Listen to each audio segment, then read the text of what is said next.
तारिक में महल भी है, हाकिम भी, तख्त भी। तारिक में महल भी है, हाकिम भी, तख्त भी। गुमनाम जो हुए हैं वो लश्कर तलाश कर। सलाम, नमस्ते, सत श्री अकाल। मैं हूँ आपके साथ हर्षिता मिश्रा और आप देख रहे हैं टाइम्स मेल। कहते हैं कि तारिक खुद को एक न एक दिन दोहराती ही है, और जब दोहराती है तो दुनिया बहुत ही लाचार नजर आती है। दुनिया के सामने इस बदलाव को रोक पाना बहुत ही मुश्किल हो जाता है। लेकिन नए साल की शुरुआत से पहले ही बदलाव की खबर बहुत ही खास मानी जाती है। 2023 के आने में बस चंद दिनों का वक्त रह गया है, लेकिन 2023 को पता नहीं क्यों बहुत ही खास माना जा रहा है, खासकर उस देश के लिए जिसकी पहचान आज से 100 साल पहले बदल दी गई थी। हम बात करते हैं तुर्क की सरजमीन की, हम बात करते हैं तुर्की की। साल 2023 में तुर्की पर लगी किसी पाबंदी की बात की जाती है, लेकिन वो पाबंदी क्या है, इस बारे में कभी भी खुलकर कोई जानकारी सामने नहीं आ रही है। इस वक्त खबर आई है कि तुर्की ने सैकड़ों साल से चले आ रहे तिलावते कुरान शुरू हो चुका है, जिसे आज से 100 साल पहले बंद किया गया था, लेकिन बाद में इसे फिर से चालू कर दिया गया था, जो आज भी चल रहा है। लेकिन एक के बाद एक पुरानी परंपराओं का वजूद आज भी कायम होने से कुछ ना कुछ असर ज़रूर होता है। लेकिन तुर्की में हालिया चंद सालों के दौरान कई बड़े बड़े बदलाव देखे जा रहे हैं, पर इतना तो तय है कि कुछ तो ऐसी बात है जिसे 2023 से जोड़कर देखा जा रहा है। तुर्की नाटो का सदस्य देश है। तुर्की का इजराइल के साथ भी गहरे ताल्लुकात हैं। तुर्की का अरब देशों के साथ भी रिश्ता सुधर रहा है। नाटो का हिस्सा होने के बावजूद रूस से उसकी दोस्ती जग जाहिर है। लेकिन 2023 का बुखार आज से चंद सालों पहले ही सिर पर चढ़ने लगा। दरअसल तुर्की किसी ज़माने में खिलाफत उस्मानिया का मरकज़ था। प्रथम विश्व युद्ध में जर्मनी की हार ने खिलाफत को रेजा रेजा कर दिया और 3 महाद्वीपों तक फैला साम्राज्य महज एक छोटे से देश में सिमट कर रह गया। आज उसी को तुर्की के नाम से जाना जाता है। जब खिलाफत उस्मानिया का वजूद खत्म हुआ, तब सबसे ज़्यादा तुर्की के लोगों ने तकलीफ झेली। उनकी पहले वाली आज़ादी खत्म हो गई। तुर्की में ज़्यादा मुसलमान आबादी होने के बावजूद भी उनकी मजहबी आज़ादी छिन गई। मस्जिदों के अजान भी अरबी में देने से रोक दिया गया। नमाजी और हाफिज़े कुरान बिल्कुल गायब हो गए। शराब आम हो चुकी थी। पश्चिम देशों के कल्चर ने तुर्की की तहजीब को मिटाने की पुरजोर कोशिश की। तुर्की ने तमाम तकलीफ़ों और कुर्बानियों के बावजूद भी अपने वजूद को बनाए रखा। खिलाफत उस्मानिया के खात्मे के बाद तुर्की ने हालिया चंद सालों के दौरान अपने कल्चर और पुरानी तहजीब को दोबारा जिंदा करने के लिए कई फिल्में और ड्रामे बनाए, जिनके ज़रिए तुर्क आवाम अपनी तारीख को जान सकती है। तुर्की ने अब तेल के ज़ख़ीरे को बरामद कर लिया है। शायद तेल का खजाना तुर्की के लिए बहुत बड़ा हथियार साबित हो जाए। 100 साल पहले म्यूजियम में तब्दील हो चुकी तारीखी मस्जिद आया सोफिया को दोबारा बहाल कर दिया। उसे देखकर ही पश्चिमी देशों में तकलीफें होने लगी। मतलब तुर्की भले ही एक आज़ाद मुल्क है, लेकिन उसे एक गुलाम देश के तौर पर पश्चिमी देशों का कठपुतली माना जा रहा था। तुर्क तहजीब में लाल टोपी को बहुत इज्जत की निगाह से देखा जाता है। अब लाल टोपी भी नजर आने लगी है। खासकर तुर्क साम्राज्य के दौरान सुल्तान मोहम्मद फातेह ने जिस चर्च को खरीद कर मस्जिद में तब्दील कर दिया था, बाद में उसी मस्जिद को खिलाफत खत्म होने के बाद म्यूजियम बना दिया गया था। लेकिन 2023 से पहले तुर्की की अदालत ने इसे दोबारा बहाल कर दिया। ये तमाम घटनाएं अपने आप नहीं हो रही हैं। कुछ तो ऐसा राज ज़रूर है जो दुनिया को नज़र नहीं आ रहा, लेकिन बेचैनी ज़रूर है। अब अगर मुद्दे की बात की जाए तो तुर्की के अर्जुरम के लोगों ने 1 महीने कुरान की तिलावत को शुरू कर दिया है। शहर के मस्जिदों, घरों और गलियों में कुरान पढ़ने की इस रस्म को दोहराया जा रहा है। लेकिन एक पुरानी परंपरा को खिलाफत टूटने के बाद भी क्यों जिंदा रखा गया है? शायद इसकी वजह होगी तुर्की बार बार अपनी उन रस्मों और रिवायत को बचाने में लगा हुआ है जिसका ताल्लुक उस्मानी साम्राज्य के इतिहास से है। आखिर क्यों तुर्की बार बार अपने लोगों को याद दिला रहा है इतिहास? आखिर क्यों 2023 से पहले पश्चिमी जगत में छाया है सन्नाटा? आखिर क्यों यूरोप और अमेरिका जैसे पश्चिमी देश हो रहे हैं बेचैन? बताएंगे आपको और भी बहुत कुछ। लेकिन आप अगर हमारे चैनल पर नए हैं और पहली बार वीडियो को देख रहे हैं तो आप हमारे चैनल टाइम्स मेल को सब्सक्राइब कर लें, वीडियो को लाइक कर दें और बेल आइकन का नोटिफिकेशन बटन भी प्रेस कर दें, ताकि बिना देरी हमारी हर खबर आपको मिलती रहे। लौटते हैं अब खबर की तरफ।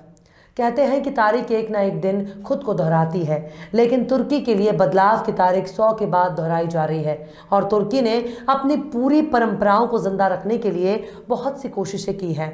तुर्की की नौजवान पीढ़ी को तुर्क इतिहास पढ़ाया जा रहा है, इसके लिए नई नई तकनीक का सहारा लिया जा रहा है। डॉक्यूमेंट्री और फिल्में के जरिए इतिहास पढ़ाने और समझाने का तरीका तुर्की ने अपना लिया है, लेकिन तकनीकी रूप से बहुत ही कामयाब माने जाने वाला तुर्की अपनी एक पुरानी परंपरा को हर साल की तरह इस साल भी दोहरा रहा है और इसकी तस्वीरें भी सोशल मीडिया के जरिए दुनिया तक पहुंचा रहा है और इन तस्वीरों को शायद दुनिया बहुत ही गौर से देख रही है।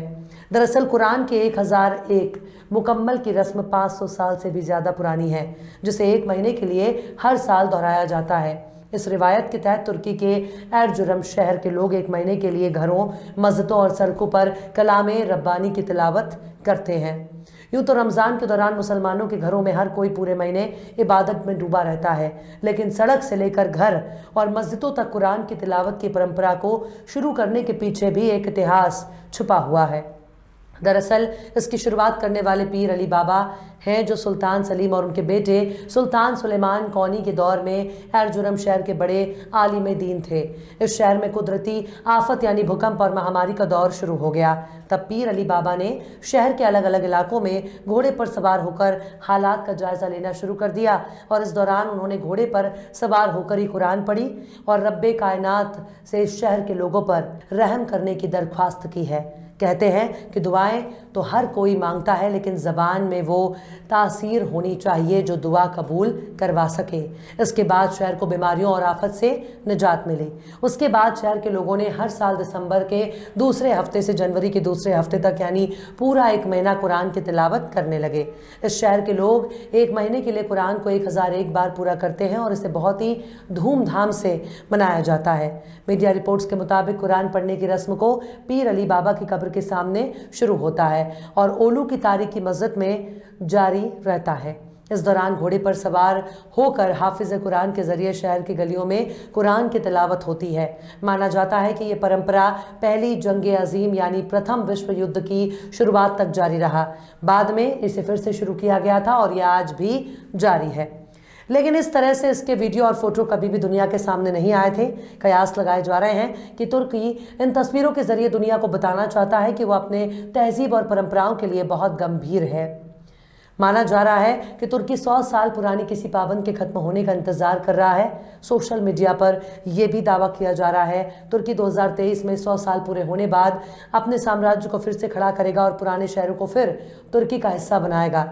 यानी जो खिलाफत उस्मानिया आज से 100 साल पहले अलग अलग देशों में तब्दील हो चुकी है, वो 2023 में फिर से खिलाफत का हिस्सा होंगे। लेकिन आज दर्जनों अरबी देश क्या फिर से तुर्की की क़यादत को कबूल करेंगे?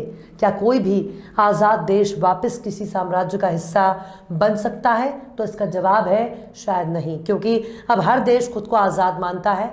ऐसा होने लगेगा तब रोमन एम्पायर भी तुर्की पर दावा ठोक देगा। तब अंग्रेज भी भारत, पाकिस्तान और बांग्लादेश समेत दुनिया के कई देशों पर अपना हक जताने लगेंगे। इसलिए सोशल मीडिया पर किया जाने वाला दावा बहुत ही भ्रामक नजर आता है। जहां तक पाबंदी की है तो हारे देश को कोई तरह की पाबंदियों का सामना करना पड़ता है। तुर्की पर अगर कोई पाबंदी लगाई गई है तो तुर्की को पहले के मुकाबले अपने संसाधनों का इस्तेमाल करने की आज़ादी मिल जाएगी। हालिया कुछ सालों के दौरान तुर्की में नजर आने वाला बदलाव शायद उसी पाबंदी की तरफ इशारा करता है। ऐसा बिल्कुल भी नहीं हो सकता है अरब के तमाम देश खुद को तुर्की के हाथ में सौंप दें, वो भी सिर्फ धर्म की बुनियाद पर। हर साम्राज्य का अपना एक इतिहास होता है, हर साम्राज्य का अपना एक सुनहरा दौर होता है, लेकिन यह हमेशा एक जैसा नहीं रहता है। वक्त बदलने के साथ साथ बादशाहत भी बदल जाया करती है और खिलाफत उस्मानिया यानी ऑटोमन एम्पायर 100 साल पहले का इतिहास बन चुका है। हाँ, ये ज़रूर हो सकता है कि कई मुस्लिम देश एक साथ मिलकर यूरोपियन यूनियन की तरह एक मजबूत संगठन बना लें। यह भी मुमकिन हो सकता है कि मुस्लिम देश आपस में मिलकर नाटो के जैसा पावरफुल मिलिट्री फोर्स तैयार कर लें, लेकिन खिलाफत उस्मानिया को फिर से कायम करना फ़िलहाल मुमकिन नज़र नहीं आ रहा है। बहरहाल चलते चलते आकर में अहमद फराज ने भी क्या खूब फरमाया है, कल तारीख यकीनन खुद को दोहराएगी, कल तारीख यकीनन खुद को दोहराएगी। आज के एक एक मंजर को पहचान में रखना। फिलहाल इस वीडियो में बस इतना ही। ये वीडियो आपको कैसा लगा कमेंट बॉक्स में ज़रूर बताइएगा। वीडियो पसंद आए तो लाइक करें। हमारे वीडियो लिंक को फेसबुक, ट्विटर, व्हाट्सएप पर अपने रिश्तेदार, यार, दोस्तों को भी शेयर करें। और बेबाक, निष्पक्ष, स्वतंत्र पत्रकारिता को सपोर्ट करने के लिए आप हमारे यूट्यूब चैनल टाइम्स मेल को ज़रूर सब्सक्राइब करें। और हाँ, बेल आइकन की घंटी वाली बटन भी ज़रूर से दबा दें ताकि आपको हमारे आने वाले नए वीडियो की नोटिफिकेशन फ़ौरन ही मिल जाए। फिर मिलते हैं किसी और वीडियो में एक नई खबर के साथ। हर्षिता मिश्रा को दीजिए इजाज़त। जय हिंद।